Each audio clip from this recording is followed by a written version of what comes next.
Hyva चढ़ीगला युवक उपरे घटनास्थल में युवकों मृत्यु। हाइवा ड्राइवर मानक बेपरवा गाड़ी चालक को नहीं निरीह जीवन नष्ट होउछि।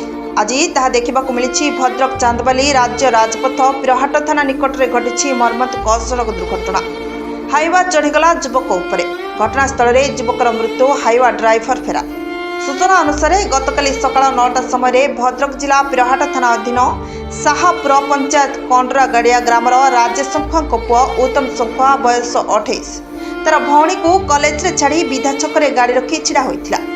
तिहिड़ी आड़ू चांदबाली अभिमुखे जाउतबा एक बालीबोझे हाइवा नंबर OD04J9644 गाड़ीटी सामनारू आसुथिबा एक बाइक को बंचाइबाकू जाई उत्तम को धक्का देथिला, जा फल घटनास्थल में तार मृत्यु होइथिला।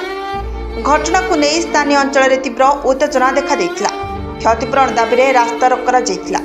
घटनास्थल में पुलिस पहुंची लोक को बुझासुझा करने सहित मृत शरीर जबत कर शव व्यवच्छेद भद्रक मेडिकल को पठाइबा सहित हाइवा को जबत कर थाना रे अटक रखिबार पिरहाट अधिकारिणी रोजालिन बेहरा सूचना देछि।